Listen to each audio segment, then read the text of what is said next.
नमस्कार, मैं हूं नीलू। तो क्या वक्फ बिल को लेकर नीतीश कुमार से नाराज हैं मुसलमान? पेज का सुझाव इदारे शरिया ने जेपीसी को भी दिया था, बिहार के वजीर आला मोहतरम जनाब नीतीश कुमार साहब को भी दिया था, चंद्रबाबू नायडू को भी भेजा था और जेपीसी के मेंबरान को भी भेजा था। रात लोकसभा में बिल पेश हुआ और पूरी ताकत के साथ उस वक्त तक इदारे शरिया लड़ेगा अपने उलमा अवाम को लेकर जब तक के पुख्ता और मुस्तहकम औकाफ के अमलाक के तहफ़्फ़ुज़ की राह में निकल जाए। इसलिए मीटिंग बहुत जल्द बुलाई जाएगी।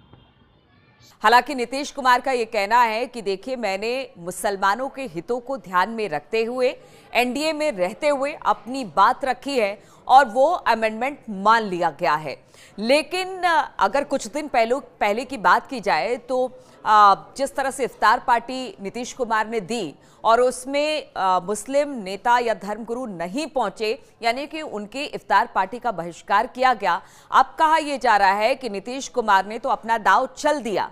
नीतीश कुमार ने यह कह दिया कि वो एनडीए के साथ भी खड़े हैं और मुसलमानों के साथ भी खड़े हैं। लेकिन मुसलमानों का कहना है कि वक्फ बिल का जिस तरह से विरोध हो रहा है, उनके हक को छीना जा रहा है। भले नीतीश कुमार कुछ भी कहे, लेकिन इससे मुसलमानों को नुकसान होगा। अब देखिए, बिहार में आने वाले कुछ दिनों में अब चुनाव होने हैं। ऐसे में नीतीश कुमार के लिए ये वक्फ बिल किस तरह से संकट खड़ा कर सकता है। हालांकि नीतीश कुमार का कहना है कि उन्होंने हमेशा अल्पसंख्यक हो, महिलाएं हो या पिछड़ी जाति के लोग हो, उनके लिए काम किया है। और एक तरह से नीतीश कुमार ये बताने में जुटे हुए हैं कि देखिए, इस बार वो सरकार में रहते हुए लगातार सरकार से बिहार के लिए और अपने लोगों के लिए वो मांग कर रहे हैं और सरकार भी उसे पूरा कर रही है।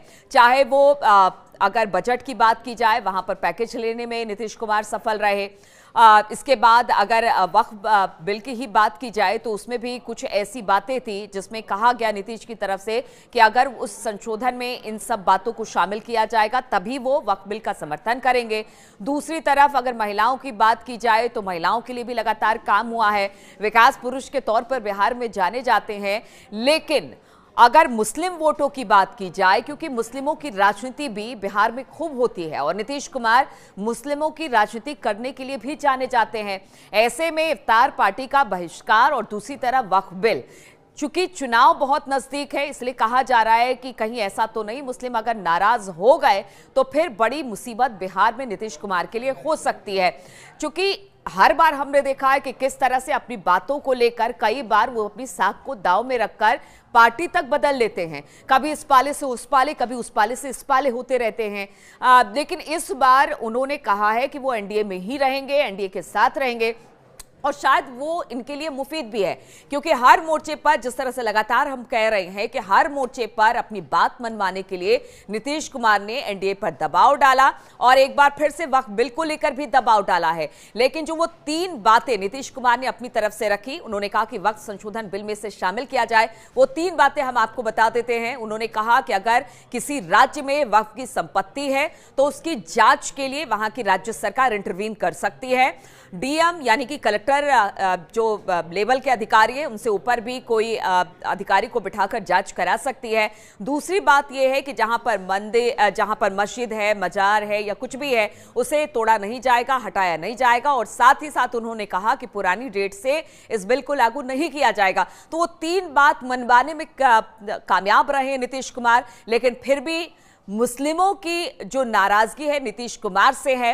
अब चूंकि बिहार में चुनाव होने हैं तो नीतीश कुमार को क्या वक्फ बिल पर नाराजगी उठानी पड़ेगी, क्योंकि आज राज्यसभा में एक बार फिर से बहस होनी है बिल पर और बहस के बाद फिर आगे जिस तरह से प्रोसेस होता जाएगा और शायद ये जो बिल अभी पेश किया गया है वो पास भी हो जाएगा, क्योंकि बहुमत सरकार के पास है, एनडीए के पास है, सत्ता बल उसके पास है और कहा जा रहा है ये कि पास भी करा लिया जाए। लेकिन ऐसे में बिहार इलेक्शन को लेकर चिंता भी नीतीश कुमार के पेशानी पर भी है कि क्या होगा, क्या मुस्लिम उनका साथ देंगे, उनकी बातों को समझ पाएंगे और क्या हर बार की तरह मुस्लिम्स जो उनके साथ खड़े रहे हैं या नीतीश कुमार जिस तरह से दावा करते हैं कि वो मुसलमानों के साथ खड़े हैं, क्या वैसा होता दिखाई देगा? ये आने वाले समय में बिल्कुल स्पष्ट तौर पर पता चल जाएगा।